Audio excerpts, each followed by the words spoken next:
Pertanyaannya tentunya sebenarnya apakah bisa dugaan gratifikasi disangkakan terhadap anak Presiden Joko Widodo yang kita ketahui juga merupakan Ketua Umum Partai Solidaritas Indonesia, yaitu Kaisang Pangarep.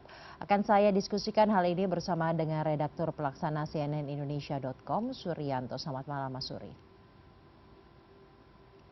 Selamat malam saja. Mas Suri, sebenarnya bagaimana kita bisa mendudukan kasus ini dari catatan atau rekam jejak yang dimiliki oleh CNN Indonesia tentunya mengenai dugaan gratifikasi atau kasus-kasus gratifikasi yang disangkakan kepada anak dari atau keluarga dari penyelenggara negara ataupun ketua umum partai politik, Mas Suri. Ya saja, kalau meminjam pernyataan Mahfud MD beberapa waktu lalu, Mahfud menyatakan bahwa justru bisa diusut ketika dugaan gratifikasi ini dilakukan oleh keluarga penyelenggara negara, karena dia menyatakan bahwa dalam beberapa kasus pelaku-pelaku korupsi itu menggunakan keluarganya, anggota keluarganya atau orang terdekat untuk jadi pintu masuk kasus suap atau kasus gratifikasi.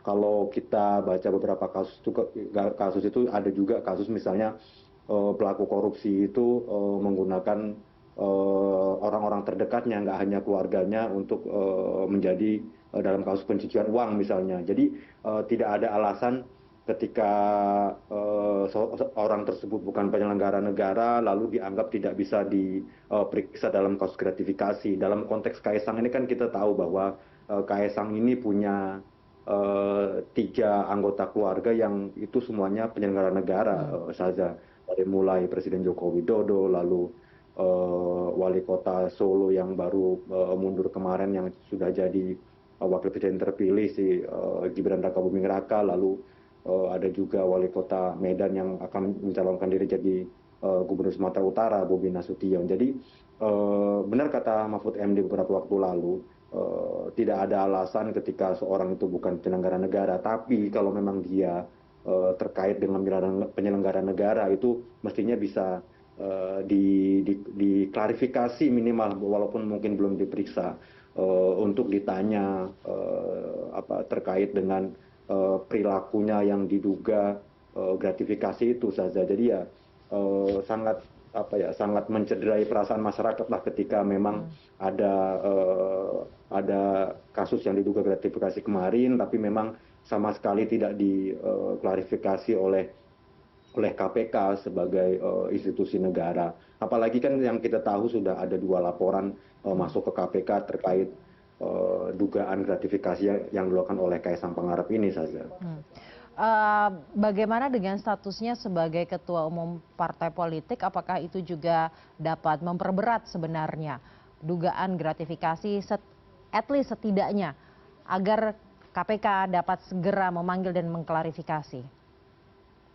Ya, partai politik, ketum parpol itu kan sebenarnya memang bukan penyelenggara negara saja, tapi dari situ kan kita bisa lihat kalau dulu pernah ada beberapa kasus ketum parpol yang dia menjadi tersangka korupsi, memang itu lebih ke faktor perdagangan pengaruh gitu saja. Jadi bagaimana dia memperdagangkan pengaruhnya di pemerintahan, lalu dia bisa menerima suap dan gratifikasi. Dalam konteks ini mungkin Kaisang bisa, tapi kalau kita lihat konstruksi kasusnya bahwa kalau dari penelusuran sejumlah pihak, pesawat jet pribadi yang digunakan Kaisang itu kan terkait dengan sebuah perusahaan yang terafiliasi dengan badan usaha yang beberapa waktu lalu, yang di era Gibran saat dia menjadi wali kota, dia membuka kantornya di Solo. Lalu unit usaha dari perusahaan yang sebagai pemilik pesawat jet pribadi kemarin itu kan juga dia menjadi salah satu pihak yang mensponsori tim sepak bola yang dimiliki oleh Kaisang. Jadi konstruksi kasusnya sebenarnya dari situ saja. Jadi bukan dari Kaisang sebagai ketum parpol. Mungkin kalau memang konteks kasusnya, kasus ini terkait dengan anggota kabinet yang dimana itu kader PSI, mungkin bisa dikaitkan ke situ. Tapi dalam konteks kasus jet pribadi ini kan kalau dihubung-hubungkan itu kan terkait dengan sebuah perusahaan yang pernah terkait dengan dia pernah membuka kantor di Solo, di mana saat itu kakak Kaisang ini yang menjadi orang nomor satu di kota Surakarta saat itu saja. Mas Suri, melihat rekam jejak KPK, sebenarnya kalau melihat saat ini ya, seberapa serius sih KPK menangani hal-hal seperti ini, Mas? Kalau untuk konteks kasus Kaisang ini, saya sendiri ragu dan banyak publik juga meragukan karena yang kita tahu kan beberapa waktu lalu salah satu pimpinan KPK itu menyatakan dia meminta Direktorat Gratifikasi untuk meminta klarifikasi kepada Kaisang. Diminta untuk mengundang Kaisang untuk menjelaskan secara rinci bagaimana kasus ini terjadi gitu. Belakangan kan pernyataan itu dianulir oleh si KPK sendiri yang menyatakan mereka batal menugaskan Direktorat Gratifikasi untuk mengklarifikasi isu ini, tapi lebih memberdayakan Direktorat PLPM, yakni yang Direktorat yang menerima laporan dari masyarakat untuk menelaah laporan itu. Tapi itu pun beberapa waktu lalu si pimpinan KPK juga menyatakan bahwa tidak ada jaminan dari penelaahan ini akan masuk ke Direktorat Penindakan. Dari pernyataan KPK ini pun saya pikir patut diragukan KPK bisa berani untuk lebih lanjut mengusut kasus ini. Kita tidak bisa melupakan juga saja beberapa waktu lalu salah satu pimpinan KPK, Alexander Marwata, juga menyatakan bahwa kurang lebih pernyataan seperti ini, omong kosong berharap tinggi ke KPK soal pemberantasan korupsi kalau tidak ada political will dari Presiden. Dari pernyataan Alex ini kita juga bisa seolah-olah tersirat bahwa KPK segan mengusut kasus ini karena terkait dengan keluarga Presiden gitu saja. Jadi ya harapan publik sebenarnya simpel saja sih saja. Jadi bagaimana kasus ini bisa diklarifikasi, bisa dijelaskan apakah memang ini terkait atau mengandung unsur gratifikasi atau tidak. Kalau memang ada, ini terkait dengan penyelenggara negara siapa, atau memang kalau tidak ada, mari dijelaskan secara transparan. Kita harus mencontoh bagaimana kemarin Mahfud MD saat foto dia berada di depan jet pribadi, dia menjelaskan bahwa itu sama sekali tidak terkait dengan jabatannya, bahwa itu terkait dengan keperluan pribadinya, dan dia bilang bahwa jet pribadi itu milik Wakil Presiden Yusuf Kala, Wakil Presiden sebelumnya Yusuf Kala, dan dia juga itu menyatakan bahwa itu terkait dengan kegiatan agenda pribadinya. Jadi dari sini kita bisa belajar kalau memang ada pihak-pihak yang tidak kurang puas, ada pihak-pihak yang berbeda pendapat dengan pernyataan Mahfud ini dan masih menganggap bahwa itu ada dugaan gratifikasi, silakan di-challenge gitu loh. Silakan, bila perlu silakan lapor ke KPK, laporkan juga ke KPK biar diklarifikasi lebih lanjut. Tapi kan buktinya kita lihat selama ini seperti apa. Ketika Mahfud sudah mengklarifikasi foto tersebut, tidak ada pihak lain yang men-challenge, tidak ada kontra narasi. Semuanya seolah-olah sepakat ya bahwa ini clear, dianggap bukan gratifikasi gitu. Harapan kami sebenarnya, harapan publik sebenarnya simpel saja. Kalau memang KPK bisa mengklarifikasi, atau mungkin memang pihak Kaisang melalui PSI atau melalui dia secara pribadi bisa mengklarifikasi, bisa menjelaskan bagaimana dia bisa naik pesawat jet pribadi itu ke Amerika, itu milik siapa, dan itu sama sekali tidak terkait dengan keluarganya sebagai penyelenggara negara. Mungkin itu bakal terjadi perdebatan lagi. Tapi ya disinilah kita perlunya perdebatan sampai akhirnya ada kesimpulan bahwa ya itu memang bukan gratifikasi atau ya itu memang gratifikasi. Silakan didebatkan gitu loh Saza. Jadi jangan sampai saat ini publik bingung bagaimana sudah diperbincangkan secara hangat tapi sama sekali tidak ada respon dari PSI ataupun dari Kaisang terkait kasus ini gitu. Jadi seolah-olah tudingan-tudingan ini seolah-olah selama ini benar gitu loh. Tapi justru dari KPK sendiri yang tidak seolah-olah agak segan untuk mengusut kasus ini. Semoga nanti para pelapor di kasus ini bisa terus mendesak atau terus mempertanyakan ke KPK bagaimana nasib laporan mereka, bermuaranya kemana. Kalau memang dianggap bukan gratifikasi, ya tadi itu semoga KPK juga bisa menjelaskan secara transparan di depan publik gitu loh, bahwa ini memang bukan kasus gratifikasi saja. Jangan biarkan kasus ini hanya semata menjadi angin yang berlalu begitu saja ya Mas Suri ya.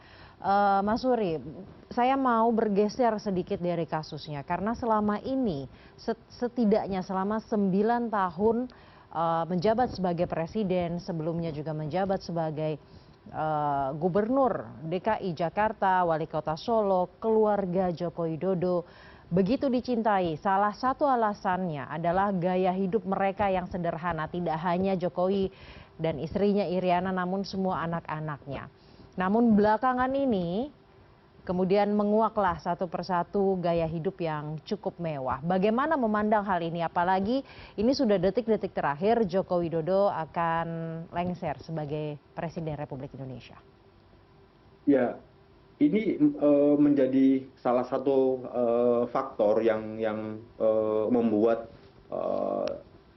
bagaimana perilaku hidup mewah Kaisang ini menjadi sangat disorot oleh publik saja, karena publik rakyat Indonesia selama ini mengenal Jokowi adalah sosok yang sederhana. Bagaimana kita tahu di awal-awal dia akan mencalonkan diri menjadi presiden, saat itu sebuah baliho besar berdiri yang menghitung pakaian Jokowi dari mulai baju, celana, sepatu, semuanya digambarkan sebagai hal yang sangat sederhana. Bagaimana Jokowi itu memposisikan dirinya seperti masyarakat biasa, seperti masyarakat pada umumnya, tidak memakai barang-barang yang mewah. Bagaimana Jokowi saat itu keluar masuk pasar, keluar masuk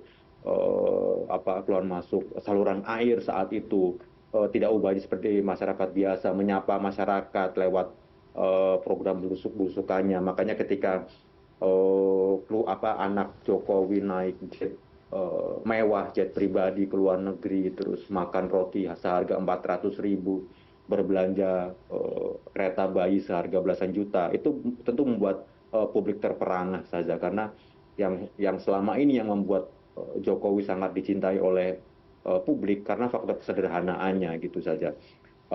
Karena itu ketika kasus ini tidak dijelaskan secara gamblang oleh Kaisang, tentu ini akan menjadi berlarut-larut, karena kan jejak digital ini tentu tidak akan terhapus, akan terus tercatat di media sosial dan akan terus menjadi perbincangan. Jokowi memang masih punya waktu 2 bulan lagi, tapi bagaimana bisa dibayangkan nanti ketika Jokowi bicara sebagai presiden atau sebagai mantan presiden, ketika dia bicara soal perilaku hidup sederhana, bagaimana bicara soal pemberantasan korupsi, itu tentu sangat bertolak belakang dengan kasus yang sekarang. Makanya mau tidak mau memang harus segera dijelaskan, harus segera diklarifikasi secara transparan bagaimana kasus ini sebenarnya terjadi. Jangan sampai berlarut-larut, karena ini menjadi sebuah presiden buruk gitu saja. Kita tentu harus ingat ketika nanti Presiden Jokowi lengser di tanggal 20 Oktober mendatang, akan ada wakil presiden yang dilantik yang itu anak Jokowi, yang tentu itu tidak bisa dilepaskan begitu saja ketika nanti si Gibran ini naik menjadi wakil presiden. Gibran tentu nanti ketika dia menjabat tentu akan banyak bicara juga soal pemberantasan korupsi sebagai orang nomor 2 di Republik ini saja. Baik, terima kasih Redaktur Pelaksana CNNIndonesia.com Suryanto. Kita akan menantikan bagaimana klarifikasi dan juga kelanjutan kasus ini. Terima kasih Mas Suri telah bergabung bersama kami malam hari ini di CNN Indonesia. Terima kasih saja.